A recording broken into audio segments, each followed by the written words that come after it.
Find out what's the general state of our country. What's the current situation? What must we do? Find out on The State of Affairs with Trevor Lindsay. Thank you for joining us on another episode of State of Affairs. We are entering into the political realm on the next three series of our shows. Today we have OBA C10 candidate Robert King. Mr. King, welcome. Thank you so much, Trevor, for having me on your show today. My first question, basically, who is Robert King? Tell the people exactly who is Robert King. Many people have said that they don't know who I am. And I've been quietly working behind the scenes as a probation officer, senior probation officer at the Department of Court Services for approximately 23 years. And I was responsible as part of a team for providing assessments to determine what the risk needs were of persons who had been placed on parole, probation, or for whom social inquiry reports were being written for. So the whole purpose of that was to help the clients unpick what the motivations were to commit certain types of offenses and to find appropriate means of addressing that. So I've been doing that for a number of years. Prior to that, I worked at Westgate as a caseworker, where you're assessing the incarcerated persons to determine what their needs were and keying them into programs. Prior to that, at Westgate in 1996 to 2001, I was a correctional officer.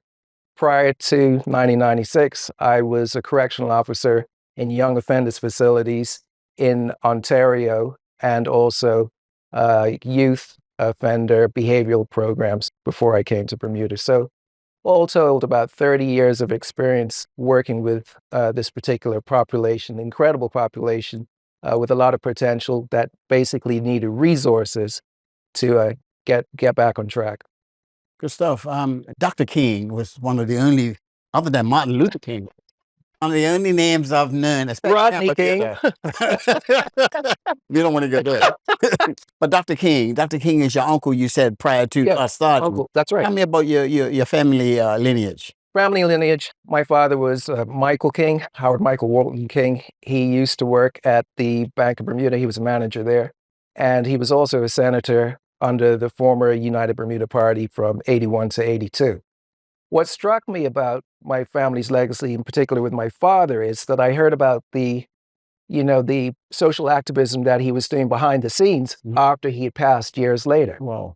Because persons who knew that my father had passed would approach me and they would say, and even on the campaign trail, do you know what your father did for me and so many other people? And I said, no, I don't. He said, he gave me a mortgage when nobody else would. Wow. Which allowed me to provide a home for my family and to start my own business. And he said it was because of racist policies back then. He was, giving me the raw details, basically, because of racist policies as relates to lending, et cetera, for persons of color. My father helped a lot of people, Portuguese, Black Bermudians, persons who the system was failing. So that struck me. The other thing in terms of family lineage, my grandfather, Dr. V.O.D. King, well, my uncle, he was involved, he was former party chairman. Dr. V.O.D. King, my grandfather, was one of the first Black doctors on the island. Wow. With Dr. Gordon and that cohort. Yeah. And then prior to that, great-grandfather was Robert Crawford. Okay. Wow. So, you got some... So there's some lineage in terms of how it is that I end up here. It's in my DNA. Yeah. You don't realize it until you're intentionally working on the path. And what I realize is that all of my life experiences, and in particular my work experiences, has prepared me for this. Good stuff. It's not something that I feel that I've chosen. C10, you are candidate for C10 for the OBA. Now, you're walking in some big shoes. They are some big shoes. Michael Dunkley, he's been a part of this constituency for years. Yes. Your thoughts on taking up the mantle after Michael Dunkley? I recognize the work that Michael Dunkley has done. And I also recognize that the work for a community need not rest on one person, because if one person goes and you get somebody else that doesn't have the same enthusiasm, the community will suffer. I've always been a person of service for a specific population. Now, C10 is my family now. So it means that I've got to do the same things that Michael did in terms of getting to know each and every constituent as much as is humanly possible. And I've done that for the most part. I've moved from Foothills all the way to Common Land Point Road, getting to understand what the people require to live a simple and good life with their neighbors. The thing that struck me as so incredible about C10 is it perfectly, to me, represents Bermuda in terms of colors, creeds, religions, abilities, artists. I mean, it's a melting pot of what is best about Bermuda, and Black, white, Portuguese. all of that. Yeah. All yeah, of that. Yeah. And I mean, I met, like I said, I think in a piece that was in the newspaper, an artist, the person who won the Charmin Prize, Okay. met him. I also met the person who was responsible for ending the draft, Larry Marshall. Larry Marshall. Yeah. And he shared some things, and in terms of the why, and I understood the why in terms of the overrepresentation of young Bermudians in the regiment, Mhm. in terms of Mm-hmm. as opposed to being able to go overseas. So that was incredible to me. And then just hearing about the stories of what some of the complaints were, the farm, Store Hill, the smells, but then you learned that there were other things going on there as well in terms of overflow during heavy rains. So getting to understand that there are so many issues, and you've got to find that delicate balance between business interest and neighbors' interest. The other thing too about safety and health, Bridal Hill. Their road was deemed unsafe back in August of last year. So that meant that it was unsafe for heavy vehicles, trash trucks, and emergency vehicles. The problem that was addressed just dealt with the trash trucks, but not the emergency vehicles. I also learned that from Store Hill all the way to, the corners just before you get into flats. Dangerous spot. Many people have lost their lives. And yet nothing has been done about that. What are the people saying? Those that doors should knock on. What are they saying? What are the number one issues that they are concerned about with Bermuda? Number one issues they're concerned with are the high cost of living, the high cost of health care, the quality of life for their grandkids and children as relates to education, job opportunities. They also talked about the mass exodus of Bermudians leaving, which also meant that grandparents aren't able to be involved in their grandchildren's lives. And also, they now, although they love Bermuda, are also considering about leaving because so many of their family members have left. So that's local. From the guest worker population, what I'm hearing is that, okay, PRC, that's fine. I've been here for 20 years. My child is essentially stateless. That's a big issue. And there were spoke to personally about 50 families. And of those 50, they said they know 2 or 3 other families that are in exactly the same position because of the current laws as relates to immigration status, whether it be PRC and or eligibility for pathways to status. If successful in this campaign. When successful, I believe, Okay, I know it to be true. Confident in that? Well, that's been the response. I feel comfortable in terms of the work. I'm going to stick with if. If successful, Yes. on the floor, how would you represent those individuals that have just gave you this concern, especially with immigration? Because my heart goes out to those people that have been here for 20, 25, 40 years. Yeah. And I've had friends that have to deal with this issue. And it's nothing worse than being here for so long and you don't have the documentation to say that this is your home. This is the only home you know. How would you deal with that on the floor?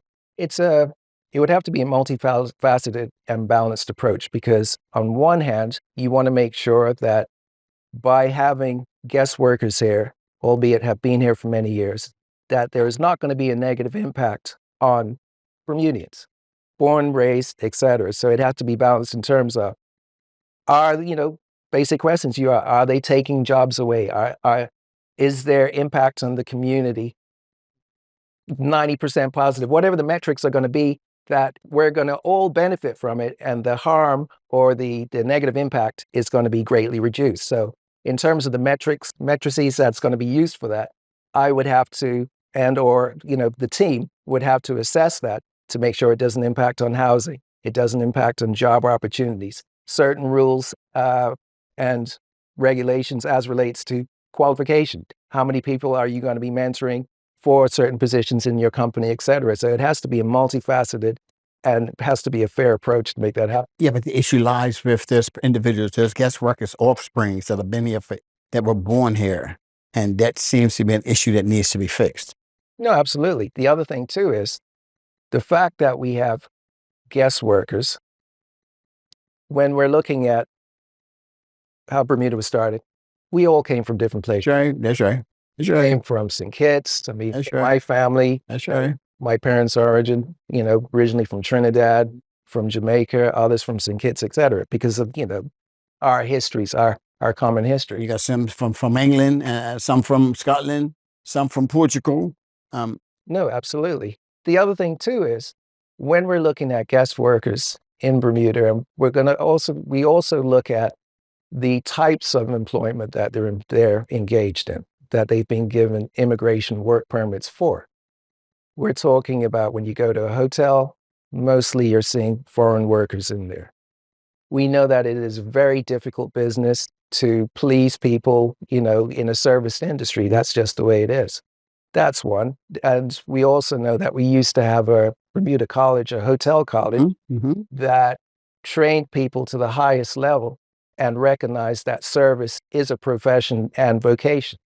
That was shut down and then the focus was on development and building hotels, et cetera. So educating our Bermudian children to fundamentally meet the needs of the community. Why is it that we've got so many work permit holders for nursing when there's obviously a need for it? So there has to be a connect between what the children are being taught in school and a clear pathway towards them getting the necessary skills and expertise to assume those positions. There is data that states that there's a shortage of nurses worldwide. That's right. So we're all going to have that issue. Yeah. It's just something that it is.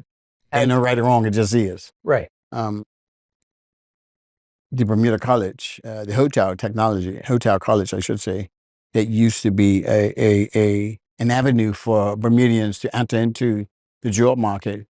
And do you agree that we should highlight more of getting Bermudians back into the hotel industry? I think that for some, it worked for us before. It did. And the thing is, if we're talking about growing our tourism product and basically injecting what Bermuda culture was, I mean, I think we're around the same age, right? Yeah.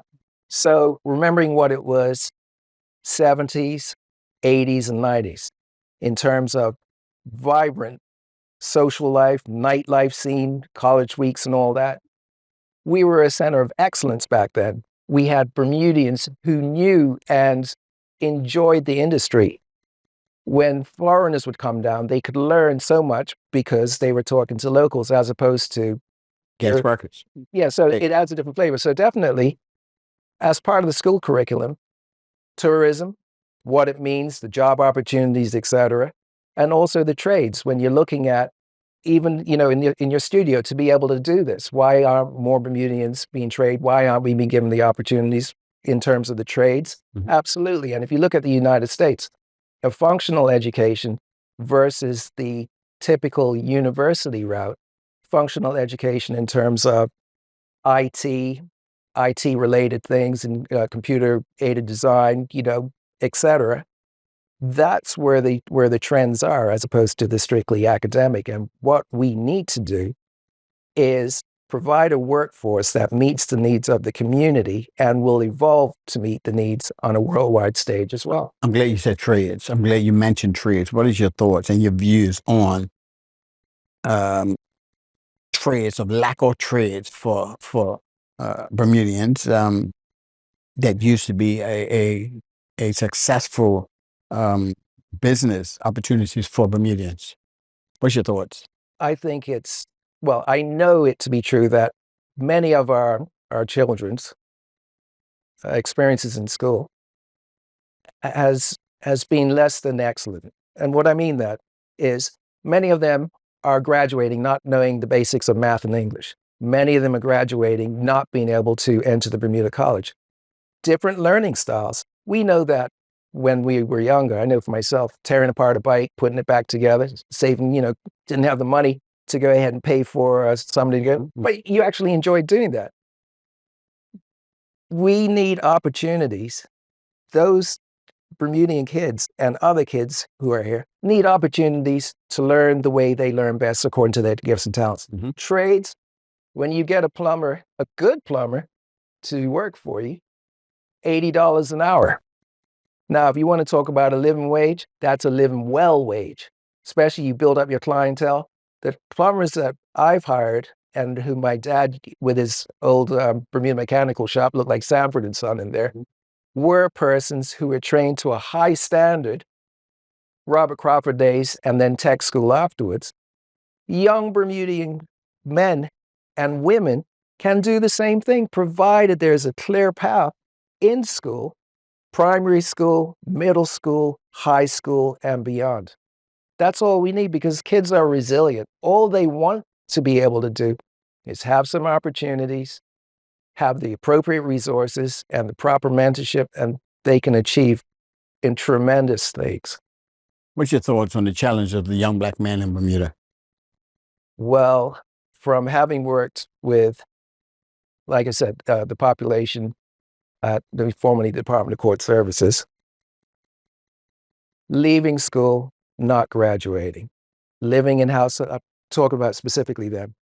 So they need an opportunity to be able to make some money, but not a hustle job.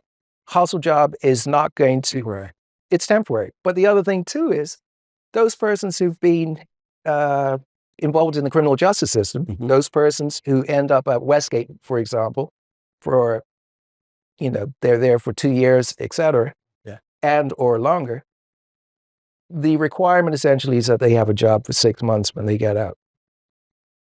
Persons who have been incarcerated for many years for more serious offenses and appropriately so, are not receiving consistently programs related to having, securing vocational certification so that when they leave corrections, they're able to support their families. That's not the case. They'll get rehabilitation programs for offense specific. But when it comes to job programs, so that when they leave, they will be able to support themselves and do so sufficiently well so that they will be less likely to return to the same sorts of maladaptive behaviors and criminal behaviors because they have a means to level up the right way. Well, stop. We're going to stop down for just a few minutes and we'll be back Cool. after this word.